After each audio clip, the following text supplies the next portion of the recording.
The thing that I liked was when Kirk first has the thing, the like Hmm. translator, he thinks he's making like logs, but it's really just like it's a two-way like communicator to the Gorn. So he's like, I'm not really sure what to do and blah blah blah. And then it just cuts to the Gorn and he's just like, oh.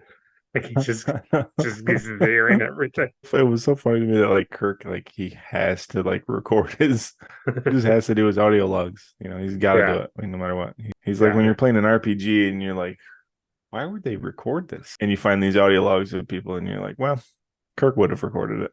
yeah, exactly. Towards the end too, like when the Gorn finally starts talking to him, Kirk's like, who's this? And he's like, I heard everything you said. You've been talking to me. Yeah. I've heard all your battle plans the whole time. Program complete. Enter when ready. High functioning sociopaths. Oh no. Let's get ready to talk about Arena.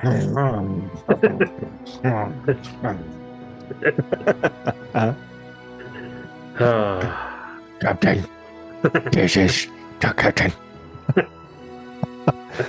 I got tired of this. I am going to kill you now.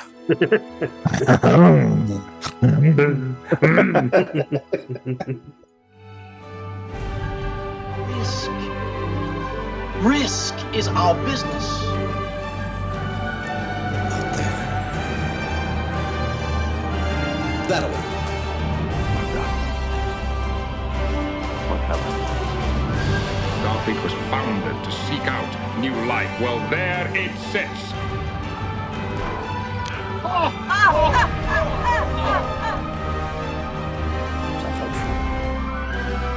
Rock and roll.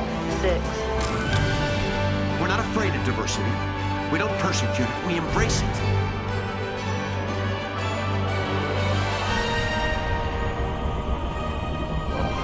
At least I won't die alone. Join our Federation of Planets. And reach for the stars. Those were the days. Welcome back to another Trek review, where we talk weekly about Star Trek. And this week, we're going to talk about an episode from the original series entitled Arena. This episode originally aired January 19th, 1967. For us, it is number 20, but on release date order, it was number 17. It was a teleplay by Gene L. Kuhn. The story was by Frederick Brown, and it was directed by Joseph Pevney. The synopsis for Arena is Kirk battles an alien captain who has destroyed a Federation outpost. So before we get into the teaser, let's cut to Caleb and ask what Caleb thought of this famous episode. Yeah, famous. Yeah, this is like what people like me who aren't like big Star Wars fans like know about the original series. Yeah. Like we all know this episode. Um it's a fun episode. I mean, it's a classic episode. Yeah. It didn't age well, I'll say. No, not in comparison to Strange New World stuff, right? Yeah. Yeah. Yeah, and especially with like enhanced like it doesn't do it any favors. No. But you know what I gotta say, Kirk, William Shatner, he really sells it. Oh, yeah. Like in this episode specifically, he like very much like he goes 110% in this episode. Yeah, there are definitely I some really enjoy scenes it. that he like commits 110% to. Yeah. It's another one of those episodes where I harken back to like Ace Ventura like rolling on the floor like we talked about a couple weeks ago. I Yeah. was like, man. There was a couple times where like Kirk and Spock both were like taking some pretty crazy like dives and Yeah. rolls, and I was like, man, this is had some like real explosions. Yeah. It's pretty good. Yeah, it's pretty good. Yeah. I like the story. I like the storyline of this episode too. It's not too bad actually. Yeah, it actually kind of does the cool thing where it brings in a new threat, but then kind of poses like who's right and who's wrong kind of thing. Hmm. I like that. I like the unsured like aspect of like, well, this was our part of space, and you built Yeah. this Federation base here, but like nobody knew. Yeah, so I did. I really enjoyed it. I thought it was fun. The interesting thing is that it says here that Arena was written at short notice when several Hmm. other writers failed to produce scripts on time. Huh. So they didn't leave much time to shoot. So Gene L. Kuhn here volunteered to write a script. He left at 6 p.m. on a Friday and returned Monday morning with the initial script. Oh my gosh, that's crazy. Yeah. And the reason they credit uh, Friedrich Brown Yeah. was there was there was another short story entitled Arena, and it was in a 1944 uh, magazine called Astounding Science Fiction. Oh, I remember that magazine. Yeah, so Gene L. Kuhn was an avid reader of that magazine and was unaware of the accidental similarity between his work and Brown's story until it was recognized by script reviewer Joan Pierce. So to avoid possible plagiarism lawsuit, the company called the writer, Friedrich Mm. Brown, had offered to buy the rights to produce his work as an episode, although they did not tell him that the script was already written. So, Huh. yeah, pretty cool. That's crazy that they would even do that for like a show that was like just barely picked up. Yeah, I think without getting, lost in the weeds about it, I think it just was a time of more respect, people just had more class. Yeah, I think that's true. Not like today when you have an episode that's like very much like Ridley Scott, Right, and they're right, like, right. no, I don't even know what aliens is. Never even seen it. Well, I think honestly, that's like the biggest threat that they talk about is like AI. Now, AI is cool, but the only way AI is learning is through algorithm, which is means it's reading other people's work. So Yeah. it's not creative, it's just more copying, pasting, and like rearranging like other people's things. So Yeah. Oh yeah. yeah, Oh yeah, that's great. It's good. I like it a lot, but it has its downsides. It is. It's cool. It's cool, but like especially too, like as an artist, you're like you kind of have to hate it. Like Sure, sure. you don't hear many artists being like, yeah, it's actually really cool. I It's like if really you're an enjoy it. artist, like you have to say like, mm-mm. I've always been against Skynet. I've made no qualms.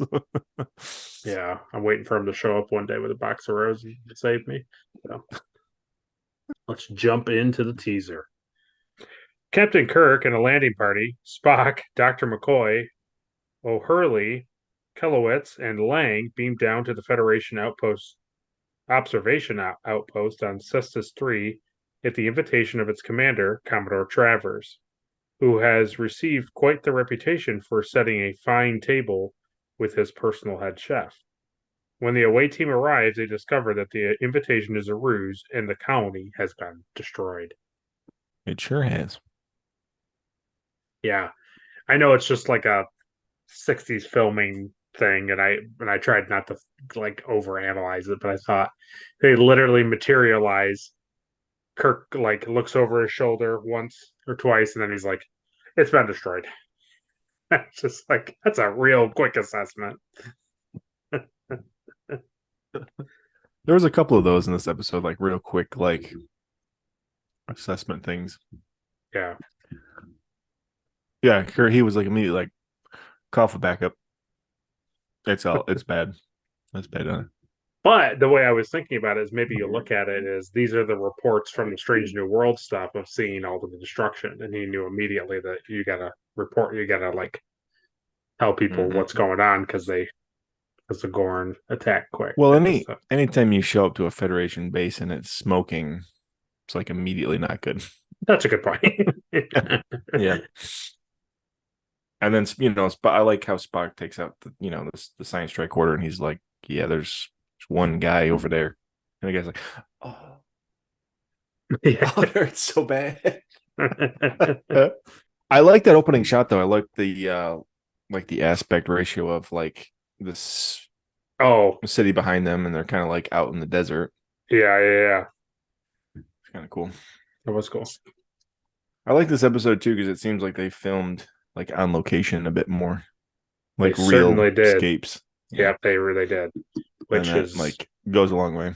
it's great that you talk about it because it's a point. So we'll talk about it later. That's where they filmed Tatooine, probably. No. It's probably not far. No, it probably is not far. No. So the other interesting thing here in this little bit, I know he shows up. There's a couple scenes where he shows up and he interacts with Kirk and stuff, but Mm-hmm. just worth talking about because his name is mentioned here in the teaser. It's Kelowitz, and Kelowitz is the dirtied up officer that comes on the TV screen from the Galileo 7 that we talked about. Oh, It's the same guy, which was pretty cool. Like sometimes you get repeat characters, like background characters that you didn't think you were going to see again. I didn't even notice, to be honest with you. Yeah, well, so basically the scene where Kirk is calling out for or Hurley maybe, and he's like, "Hey," and then or Lang, he's calling for one of them, and all of a sudden the guy in the blue shirt shows up, and he's like, "That guy's gone. He didn't make it." That's Kelowitz. Kelowitz is that. Oh, okay. It's the same guy from who's like so and so got a spear in his gut. He didn't make it. Like it's the same guy. Okay, yeah, that makes sense. Okay. After the landing party takes cover and Kirk declares full alert, they discover a single human survivor in the ruins, Lieutenant Harold. Spock quickly locates the presence of other life forms nearby, but no other colonial survivors. His tricorder reads them as cold-blooded creatures, but definitely not human. O'Hurley attempts to scout them out, but is immediately disintegrated by an alien weapon as the landing party is bombarded by a massive shelling attack. Yeah, Yeah, they opened up. they certainly did. I was thinking that's the difference between getting all like being like absorbing full powers of all of humankind. The difference between that and vaporizing is colors. If it's like purpley blue, you can move things with your mind and create oases in the desert. But if it's red, you're gone. You're done. Oh yeah, that's right. Yeah, I forgot about that guy. Captain, I think I see. Yeah, exactly. Yeah. Yeah. I like how they were supposed to be like not that far away. Like they were all like all of them. This one over that guy, and Spock's like, "Oh yeah, it looks like they're right over there." And then that the guy looks and he's like, "Oh, I think I see him." I was like, "How have you been that close in contact the whole time?" There's only one way for the audience to know how bad it is if somebody just disintegrates immediately. Yeah, that is usually pretty bad. At the same time, the USS Enterprise comes under attack in orbit by an unidentified starship. With her deflector screens up, the Enterprise cannot beam up the landing party. Kirk orders Lieutenant Sulu to return fire with the phaser banks, but it has little effect as the alien ship has screens up as well. Kirk orders the use of photon torpedoes, but the torpedoes are ineffective as the alien is too far away even for visual contact. The captain orders Sulu to take whatever action is necessary to protect the Enterprise, be it leaving orbit or engaging maximum warp. Sulu opts for the former and takes the ship away from Cestus 3. Yeah, just him and Kirk going back and forth. He's like, well, I'm not really sure. He's like, I told you, it's the ship. Don't worry about me. Stop asking I did about like me. that. Yeah. Get the ship out of here, Sulu. Yeah, I did like that. And it's also a nice thing too that we've talked about quite a number of times, but it's like the more they go on, the more they show this kind of stuff. It's really evident that Kirk Kirk obviously wants to save as many people as possible. Like 5 guys dying is awful, but not that bad compared to like 100 people. Mm-hmm. So, but it's that coupled with the fact that he's in love with the ship. Like the ship is his love. Yeah. He loves that ship. He certainly does. Kirk makes his way to the colony's arsenal, avoiding large blasts from the unidentified attackers, and retrieves a grenade launcher. Spock and Kelowitz rendezvous with him as the first officer reports that the enemy troops are moving towards their location. Kelowitz reports that Lang has been killed and gives Kirk his best guess as to where they have moved. Kirk launches the grenade in that direction. The tactic proves successful as the aliens begin to decamp back to their vessel, allowing Sulu to return with the Enterprise and retrieve the landing party and quickly set a pursuit course of the attacking ship. So here's the scene that we were talking about where so he runs, like you're Yeah. saying, Shatner's running, that shell hits, and he does like a nice roll, but he does like this weird Yeah. I hat, know. That's right? weird. He did Yeah. like this, like he was like gonna fall back, but then kind of got up. Yeah, it was pretty He crazy. he rolled like one way to like a standstill and then he like flopped back the other way. Yeah, Like, it was okay, that's good. it was pretty good.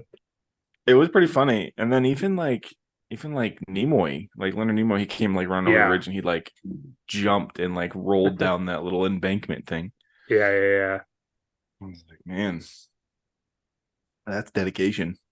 The thing that was reported, I don't know if it's from here or later, but William Shatner reported that he has tinnitus because of this episode. You think that's him joking, or do you think he really did get hurt? No, I think he really did because it mentioned that also DeForest Kelly and Leonard Nimoy also have tinnitus because of Star Trek in general.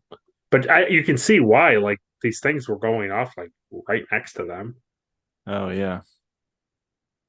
But I wasn't sure if it was the shells here, these explosions, or it was later when he shoots the Gorn. I don't know. Yeah, who knows? Who knows? That grenade launcher thing that he shot was pretty crazy too. It was a really funny mixture of things where it was like this thing doesn't look like it should be. It looks like something you would go buy at the dollar store, like the thing he was holding, and then he Mhm. put in these nice little blue stones in it type things. Yeah. And I was like, okay. And then it's like, when it did that cool effect, and I was like, I don't know if these two things match each other, but I did like it. I did like that they had that. I don't, and it's one of those funny things that I almost wonder if this. I can't remember if this ever shows up again in an episode. I doubt it. Yeah, they were like what photon grenades or something. Yeah, basically yeah. It's pretty cool though. Because even Spock was like, Captain, we're way too close Oh yeah, to be launching that thing. And then they're just like, yeah. it'll be fine. And he shoots it, and then they're just like, Don't look at it. Don't look. yeah. What should have happened is he should have shot it and then turned to Kelowitz, and he was like, "Ee!" and then he disappeared. I think they used that enough this episode. Sure, got to get your one in. In sickbay, Harold tells Kirk and Spock of the attack on the colony. The aliens had knocked out their phasers with their first salvo, leaving the colony defenseless, and confirms Kirk's earlier theory that the aliens had faked the message from the colony, diverting the Enterprise to Cestus 3 in an attempt to destroy what was the only protection in that part of the Federation. Such a move, a prelude to invasion, suggests the correct course. Overtake and destroy the enemy before he can return to his home base and report. The captain orders the ship to battle stations and to warp 6 to overtake the aliens. Red alert, I repeat, red alert. This is no drill. Kirk announces to the crew through the Enterprise intercom, this is no drill.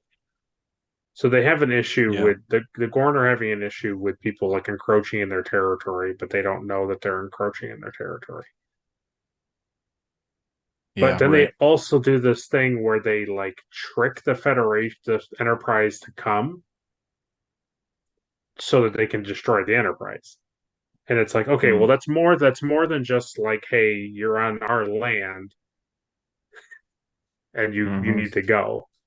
It would be like it's like squatters. It's like if you bought a house and squatters went into the house and then you found out and then went there and just evicted them.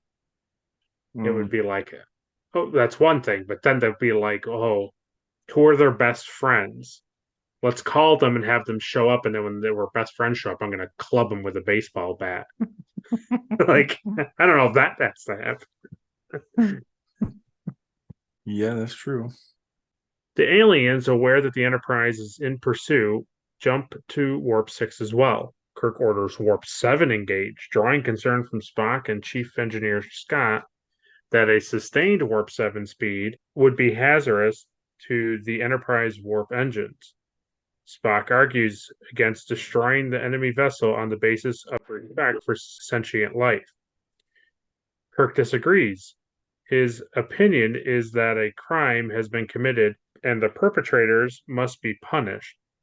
Sulu reports that the aliens have moved to Warp 7 as well. Kirk, mulling over his options, orders the ship to accelerate to Warp 8 and have all weapons departments at battle ready. The only thing I thought was worth note of this little block here was the fact that in our RPG, I made you guys have like the first Warp 7 engine. And so I liked in this part when they were like, ooh, a sustained Mm. Warp 7 is going to be kind of rough, which made me think about Enterprise when Archer's like, isn't this a Warp 5 engine? Like, what are we doing? And it's like, well, in theory, right? Like, Yeah. it's not really meant to Yeah. stay at Warp 5. So I kind of like Just because that. it can go warp 5 Right, doesn't mean it should go warp 5. right. So I like Yeah. that my research paid off because when that happened, I was like, oh, like, am I gonna? But then he goes to Warp 8, and I was like, well, if he's going to Warp 8, then yeah, nice. Yeah, I did like that too. Closing in at Warp 8, the Enterprise records a scanning beam from an uncharted solar system at 2466 p.m. The alien is not approaching the system. It appears that a third party is curious about the Enterprise. The alien abruptly begins to slow, going quickly to sublight speed until finally stopping dead in space. Kirk closes for the kill, but the Enterprise is soon slowed to sublight as well, stopping dead like the alien with all power to the engines and weapons simply cut off. I was just thinking of that scene where the like everything shuts down and he's like, and Sulu's just shorting up. He's like, Warp 7, Warp 6. And he's like, and they're all like leaning. It's like, Oh yeah. Yeah, they're coming to like a screeching halt, but yeah, he has to like tell you yeah, what like warp what's happening. factory they're going. Yeah. Now we are about to get in to the nitty gritty. The architects of this reveal themselves, the Metrons, an advanced race who regard intrusion into their space for the purpose of conflict as entirely unacceptable. They remove Kirk from the Enterprise along with the Gorn captain from the alien vessel and deposit both of them on a suitably prepared world. From there, the two captains will settle their differences using strength and ingenuity and the most basic of weapons. The winner and his ship will be free to go. The loser and his ship will be destroyed. So we are at the halfway point. So go down to the comment section and write beautiful, glistening man boy down in the comments. Oh boy. The Gorn captain is a green, human sized reptilian creature and quite slow compared to Kirk. However, he makes up for this by his superior strength and bulk. Kirk is able to evade him initially, but knows he can't do so indefinitely. He'll have to find a way to defeat his opponent, who is far stronger and tougher and may have more stamina. So the thing I always thought about, and I think somewhere somebody has written it in the sense of like either fan fiction or perhaps in a novel or something. But what I was thinking would be an interesting concept to do with the Gorn is like the assault force.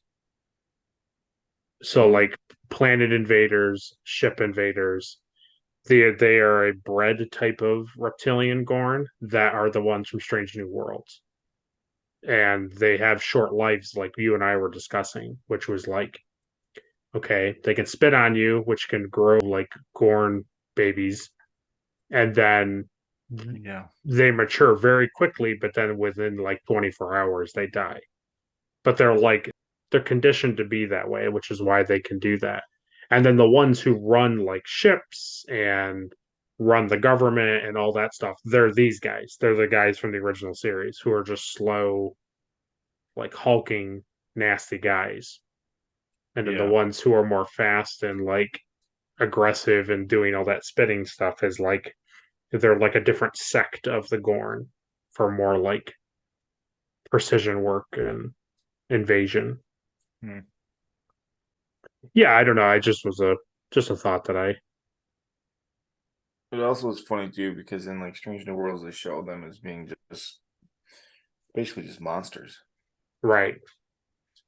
and in this it's like no, he's a captain of a ship and he wears like a Yeah, uniform. right, right. Yeah, he's not just Like like a mindless animal. yeah, he even can talk. So Yeah. I don't know. So we could talk about it here because we can basically get to see a good couple shots of it. So you mentioned it earlier. The scenes of the planet are filmed at Vasquez Rocks Natural Area Park in California. Because this is such a famous episode, Star Trek goes forward and uses this location for many different things. And they film it from different angles, and sometimes they don't at all. But it's like it's basically like the Stan Lee of Star Trek. It's like when you get to see it, you're like, oh, I know what that is. I know where they're filming. So yeah, okay. The key may lie in a comment that Metron made, i.e., that the prepared environment around them contains elements suitable for fabricating weapons. Attack and evasion continue for some time, with Kirk narrowly evading death at the Gorn's claws. Back on the Enterprise, the crew is unable to restore power to the engines and the weapons and remains immobilized. The Metrons reestablish communications and inform the crew that Kirk is losing the battle. In view of his impending death, they allow the crew to watch what is happening on the view screen. Funny that they're like, yeah, so prepare like a funeral service or whatever is your custom Right. for your captain, but also like also remember that like I'm going to destroy your ship as well.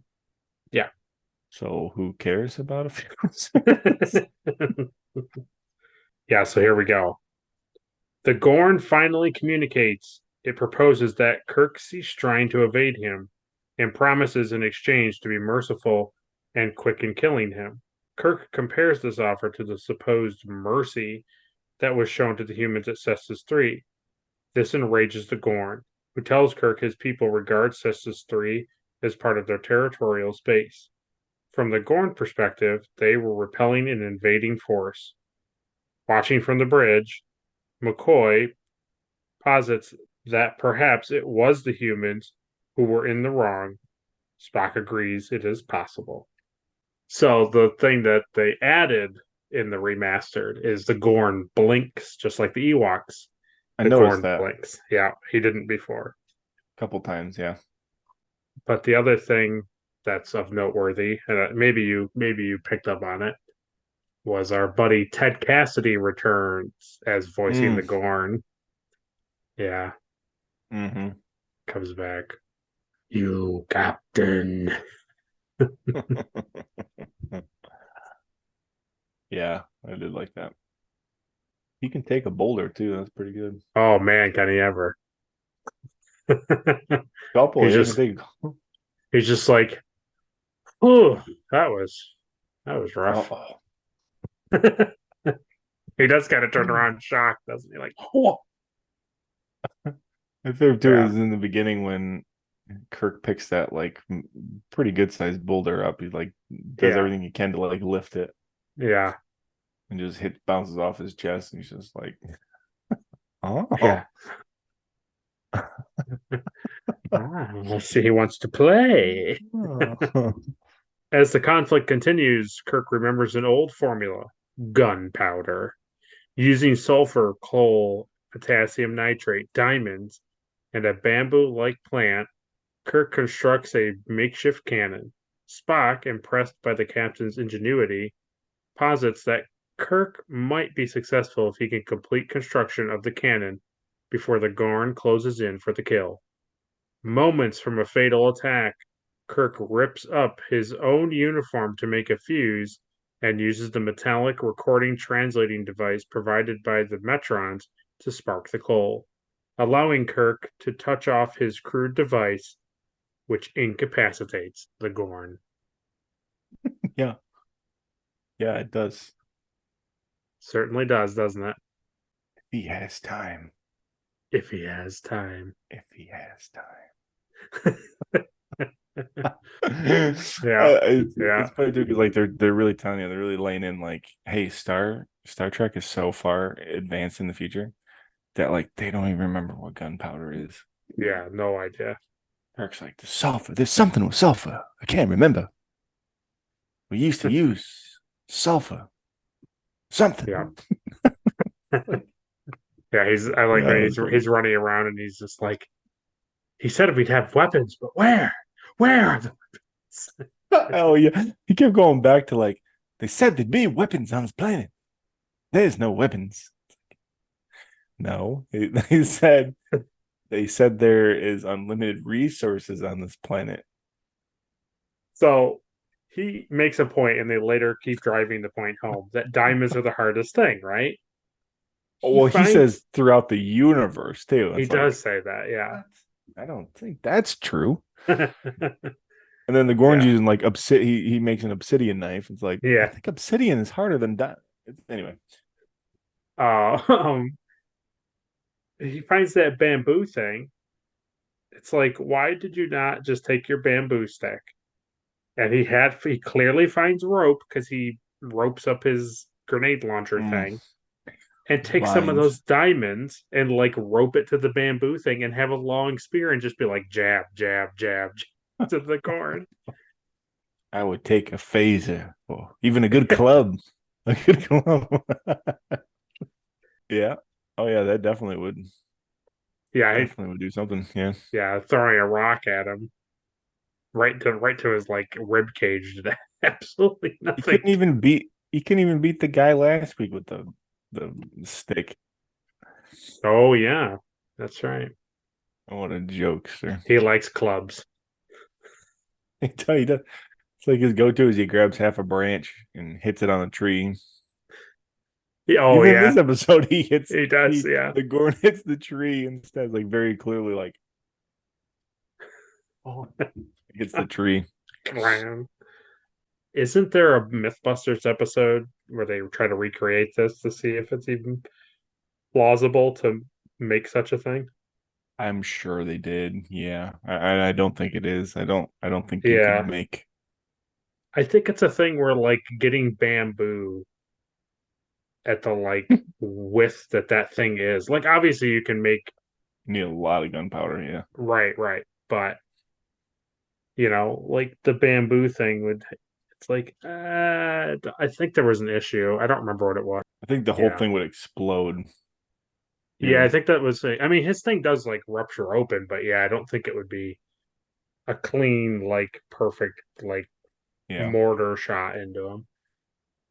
You know what I thought was funny is when he's collecting all the resources, Oh, uh-huh. he's pouring like handfuls and handfuls of like sulfur and stuff into the thing. And then when he finally gets over to the rock to like mix it up, he pours all the stuff out, and it's just a tiny amount of, Oh, of and everything. then when it cuts back to him again, trying to appropriately match it, Yeah. he has like so much of it. He has like huge mounds of it. Yeah, I totally know what you meant because he was just like Yeah. Oh, and then he's like, And then he was like shoveling it, and he was trying to like divide it and like yeah, brush off like what he didn't need. yeah. And he was like hitting the charcoal. It was pretty funny. The other thing in the very beginning that I thought was funny at first, because I thought it was like just an error that they just kept in, was after Kirk like rolls and he takes out his like phaser and his Oh, communicator, the communicator lid was like all the way down, like backwards. oh, oh, And I had to like I looked at it because I thought like in the moment he just kind of like was holding it backwards with the oh, lid shut. oh. But you can tell sometimes like when he opens the lid, it doesn't stay open. He kind of has to like hold it like with his hand to like hold the lid up. I see. Yeah, And he wasn't doing that, so the lid was all the way like touching the back. gotcha. So Yeah, there's yeah, a later scene where how he likes to take it off his belt and go, whoosh, yeah, and, like the lid goes all the way down, and then he kind of used his hand and like propped the lid up and then talked into it. yeah. Like, that's really funny. There's a thing that I heard in many interviews, like specifically like the communicator and like phasers and tricorders and stuff. Like like even in Enterprise, I remember Dominic Keating or Connor, they talked about like there's at no point can you hesitate in using an item. You have to act as if like it has to be to the point where it's like it's so mundane. It's like taking your phone out of your pocket. You're not like, "Ooh, here comes my phone, and now I'm going to hold it properly in my hand and press this button to Mm-hmm. open." It's like, no, you hold it with two fingers, you grab it, you spin it around. It's like you Yeah. don't care because you touch it every day and you don't care about it. And that's what they wanted with these actors to do with the props is like, no, this guy handles a tricorder like hourly. So Mm-hmm. I think they probably told Shatner like when you open this thing like you're kind of like aggressive with it because you don't care. Yeah. Yeah. No, I like that. I think that's cool. Okay. Kirk has won the contest, but stops short of delivering the fatal stroke to the Gorn captain. He yells out loud to the unseen Metrons that he won't kill him and that they will have to find their entertainment elsewhere. The Gorn suddenly disappears, and a Metron representative appears before Kirk on the rocks above him, a tall, blond male of youthful appearance, looking rather like a Greek god. The Metron expresses surprise, saying their analysis did not prepare them for Kirk's demonstration of mercy towards his helpless opponent.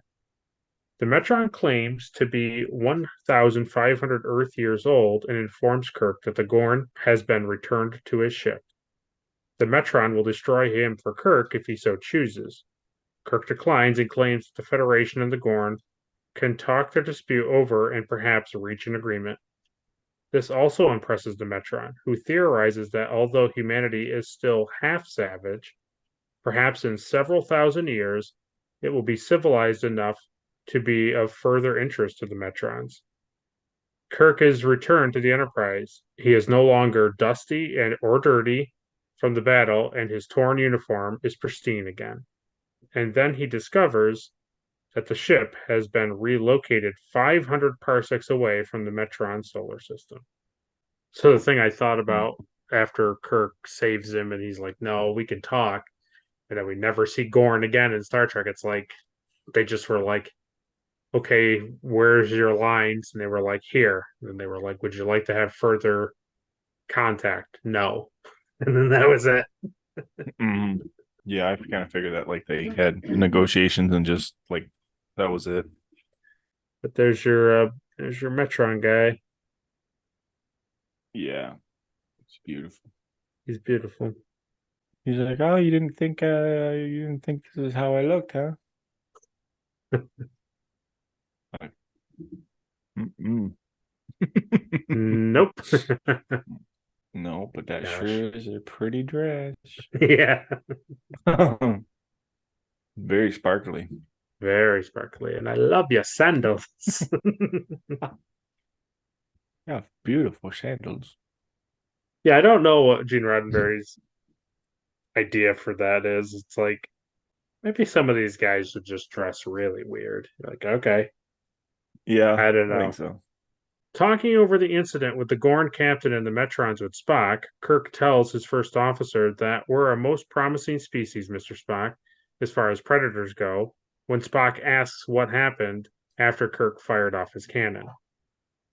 Spock remarks that he frequently had his doubts about that, but Kirk informs him that in 1,000 years or so, humanity will be able to prove it to the Metrons. 1,000 years, Captain? Spock inquires. Well, that gives us a little time, Kirk replies as the Enterprise heads back to Cestus 3. Yep. There's always a little like, oh, you idiot, Spock, you dummy. You don't understand anything. But even like Kirk in the way this episode ends is he's like, oh, I'm sure in 1,000 years it'll be fine. And Spock's like, what are you talking about? And he's like, oh, I don't know. Just something I heard somewhere. like he's repeating what that guy told him, but he has no idea like what he's even talking about. No, he doesn't. Yeah. He doesn't get it, you know. No, not at all. Yeah, so that concludes the famous arena episode. Kind of shortened to the point because a lot of the episode is just him running around and being upset that he can't find anything. So it's a pretty straightforward episode. Yeah. But before we conclude and talk about next week's episode, let's do your most favorite thing, everybody. Caleb.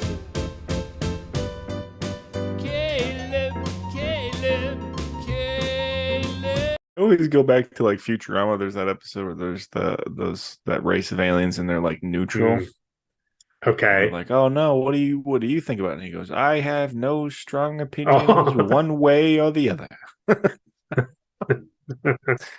That's my go-to answer for everything. Yeah, for everything. All right, Caleb, who gets the Erica Ortegas Award for being most unlikable? The guy at the end with this sparkly dress. The Metron guy? Yeah. Yeah. Yeah, I don't like him. Yeah. No reason. I just don't. There's not really anybody else, honestly. Yeah. I mean, you could dislike the Gorn just because they murder a whole bunch of people, but yeah. I like the Gorn. I like them. My favorite character. Yeah, so who gets the Elizabeth Cutler Award for being most forgettable? I'll give it to somebody I haven't given it to you before. Now it's going to be Uhura. Oh, yeah, okay. Forgettable this episode. It's true. Like at the very beginning, Kirk is like on the ship, and then he gets beamed off the ship, and she's like, ah! Yeah. Yeah. Yeah. She's so surprised he's gone. Yeah. Okay, who gets the Trip Tucker Award for being the MVP? Kirk. Ooh, nice. Yeah. You gotta Kirk. Yeah. Cook. Captain Kirk. If I only knew where the weapons. There used to be some way to shoot something other than a phaser. I only had a good club. If I could only remember the combination. So then what gets the Shran Award as the best action sequence? Is it the slow palm slaps the side of the Gorn's head? To the ears, yeah. What was that? What was his monologue in the beginning too, where he's like, just like all humans, I hate reptiles. I don't know. What? But somehow I'm going to have to destroy this reptile creature. I think think about the fact that he's not a lizard man. It's like, what is he talking about? I think they had to do this thing where they were like, in the future, humans aren't so simple and just afraid of things that look terrifying, right? We're beyond prejudice and all that stuff. So he just had to be like, yeah, but in the deep parts of me, I'm still afraid of giant reptile monsters, Yeah. I think that's what they were getting at. Yeah. No, that makes sense. It's a stretch. Yeah. So I'm gonna go to the part where Kirk pushes the boulder off the top of the mountain. That's a pretty good action Ooh. sequence. Yeah. Yeah. And then the Gorn is like, when the boulder comes down. Yeah, he like sees it and he's just like, Yeah, it was good. and then Kirk's all like, Yeah, he just kind when he of, finally gets down there, and the Gorn's like, oh, my head. yeah, Where he's, is my knife? And Cook's like, yeah, yeah. The Gorn kind of, if I can say it, the Gorn kind of pulls a Goku. He gets like cry. You thinking he's just like, oh wow, that oh, I'm hurt. so hungry. Yeah, yeah, That's it, you monster. yeah. Exactly. That is funny. Yeah, I like that analogy. That's good. Oh man. So, what gets the NX award for some sweet ship stuff? Sulu, when he is flying the ship and he's also like engaging the Gorn ship, Oh, uh-huh. and you can see him like engaging phasers and he's like flip, flip, flip. Yeah, Like, yeah, yeah. I like seeing the buttons like work Y- and switch. Yes. So immediately you see that they didn't have to be like phaser room, fire phasers, and then like, Oh yeah. yes, Lieutenant, firing I had that phasers. thought. Like when I saw that, I immediately remembered you saying like, "Oh yeah, they don't ever do that ever again. They never show No. that ever again." Like yeah, because it's so impractical. Yeah. Like that's pretty impractical. It's especially in combat, like that take a full 10 seconds for you Uh-huh. to hit the ship after you've said shit to shoot it. Yeah. So now we're gonna ask you to do the hard thing. The two hardest Mm, questions next. What gets the yeah. Porthos Award for being the cheesiest thing of the episode? Right after we were just talking about after Kirk scampers away, realizing that the Gorn didn't get killed by that rock. Yeah. He runs and trips into that little trap. And he gets Yeah. tangled up Yeah. in the vines and that pulls the rock on top of He's, him. I He's know. like, oh. Yeah. And he's trying to get out. Oh, we can't get out. I can't get out. And then the Gorn comes over, and Yeah. instead of the Yeah. Gorn just immediately stabbing him, right? What does he do? He like lifts the rock off of him. Yeah, he wants to see him. He wants to see him before he fully kills And then him. he's oh, Oh, and he misses. Yeah. yeah. Oh, he's gone. Oh man, so fast. Next time I'll keep the rock on top of him. I tell you. I tell you of these shenanigans, Captain. You just come out into the open, let me kill you like a man, and we'll just call this day a wash. Yeah, I wasn't sure if because I totally thought that too. I wasn't sure if you were going to pick that scene or you were going to pick just thinking about Strange New Worlds and that opening when the Gorn gets him Uh-huh. and like the foam part of the mask is like bending a little bit. Just the very tip of it is bending. And it's supposed to look like the Gorn is trying to bite Kirk in the neck, like Oh, kill him, yeah. right? But it's just Definitely. it just doesn't. It just looks like Shatner is just like, yeah, he's just like, and he's just like, no. It's just, and then you cut to the Strange New World thing, and they're like, and I'm going through people's necks, and people are, and I was just like, yeah, but it's okay. Yeah, it was pretty rough, but like I expected it to be like that, obviously. To me, to be, I think, and I think you can agree, this is the same difference of Alec Guinness, Obi-Wan versus Vader on the Death Star. And then going forward, all lightsaber battles are so much more drawn yeah. out and so much more like intense and gratifying. And their thing is just like zam, zam, zam. Oh, he's dead. You're like, oh, okay. Yeah, right. It's Alec Guinness versus Vader, and then Ian Yeah. McGregor versus Anakin, right? Yeah. Anakin. Yeah, Yeah. on Mustafar. It's like, yeah, those are a little different. Right, right. Well, even in I the mean, series, right? When they fight on yeah, the new series, it's like oh yeah, tremendously better. So yeah. yeah, that's true. Yeah, that's true. So Yeah, no, that's funny. It's funny. but you don't, it doesn't detract from the movie. It's still like an iconic fight scene between the two of them. So it's just one of those things that you're just kind of Yeah, like, yeah, this is just what it is, and you enjoy it. I think even like Luke fighting Vader on the Death Star is better, Oh yeah, that's what I mean. right? It goes, yeah. Immediately, all lightsaber fight scenes are better than that going forward. Like every single one of them. Uh, Even well, like that's just. him on Jabba's palace, like outside and just going Oh like yeah. death. He's just like stabbing guys and hitting them. It's like that's better than than that thing. I really enjoyed when he's like talking in the communicator, the same face, not even moving. No, Just no.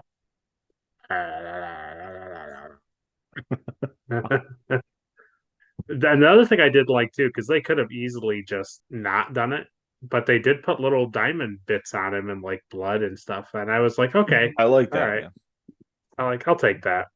yeah, because he got shot and it didn't look like anything happened to him. Right? He was just like, ooh, Then he was laying down, you could see like the diamonds sticking out of his chest, and you're like, oh. And he's just like, oh, and he drops his knife. yeah. Okay, what gets the Enterprise Award as being the best scene of the episode? Yeah.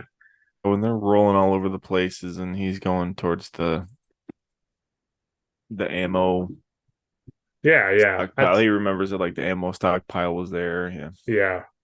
I thought that's what you were gonna say because that you seemed to like that a lot. Was him rolling around Yeah. and definitely outside of like just the iconicness of seeing the Gorn, like definitely that rolling around mortar shells going off is definitely very memorable from the episode. Okay, so go down to the comment section and write there what you thought of the episode. What do you think of the Gorn? Do you think that the Strange New Worlds, like reimagining of them, hurts this episode? Or do you think it helps it? Let us know what you think. And next week, we will get into another very, very famous episode. An episode entitled Space Seed. Stick around for that. That's a good one. So you, Caleb, like we talked about it in the other video, but you recently put out a Marvel prop build, which was pretty cool. Yeah, it was to celebrate the day that Tony snaps and saves the universe. Yeah. So I made the Mark 85 Infinity Gauntlet with like full LEDs, and yeah, I'm happy it's done. Yeah, it I'm was pretty happy cool. it's done. It was pretty cool. It was a hard video to edit and show like all the details that I was doing and like not make it be like an hour long. Yeah. Yeah, but I did. I kept it under an hour. I think it's under 40 actually, which is pretty good. Might be over 40 actually now. I don't remember. I don't remember how long it was. Yeah. Didn't feel super long because there was about intricate parts to it. So yeah. Yeah, I even show like making the Infinity Stones and Yeah. all that fun stuff. And the part where you were not really sure whether or not it was going to light up properly and all that stuff.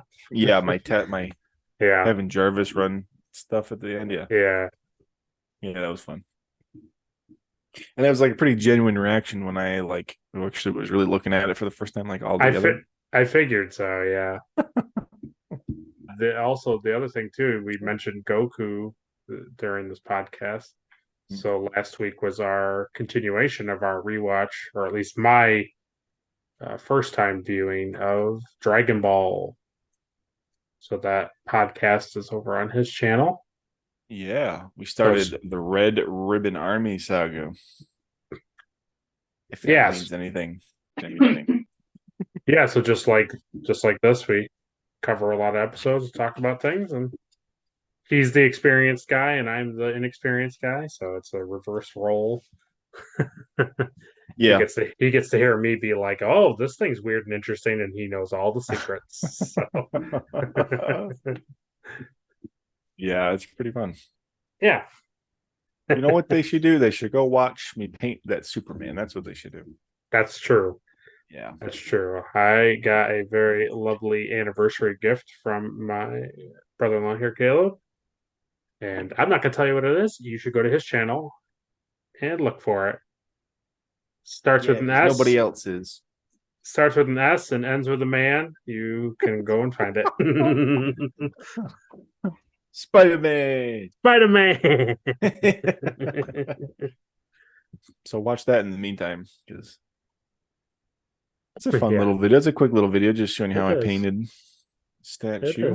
Yeah, and he made certain decisions that the print came, had the opportunity for. So yeah.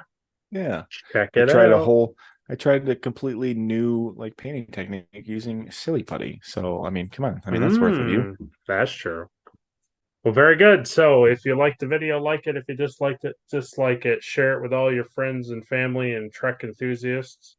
Subscribe so you don't miss a other video on the channel, like our RPG. And ring that bell for notifications for when it comes out. Sundays at 5. Obviously, this one came out a little bit later. This isn't going to go up Sunday at 5, but that's okay. It'll come out when it comes out. Yep. And you'll like it. And you'll love it. I tire of this, Captain. All right, this has been the Retrek Review. Caleb, send us out. Thanks for trekking on over to the Star Trek Trek cast. Okay, Star Trek computer. Right. All right, Trek computer, trek out. The Retrek Review is a Daystrom Holodeck podcast produced in association with the Plastic Underground Props. Hosted by Caleb Stoddard and Will Wilbur. Edited by Will Wilbur. Our intro song is by Kaylee Joy Rookledge. Our theme song is by Samo Studios. And our outro song is by Tommy T. Title card art created by Caleb Stoddard. Trophy art created by Adri Wilbur of Love by the Letters. Synopsis and written plot provided by memory-alpha.fandom.com. Star Trek is created by Gene Roddenberry, and all official clips and pictures are owned by Paramount Pictures. You can follow us at the Plastic Underground Props and the Daystrom Holodeck on Instagram and on YouTube. Thanks. I don't want to walk. Scotty, beam us out of here. You might want to use yours, Grant. I'm not getting a signal. Enterprise, 4 to beam up.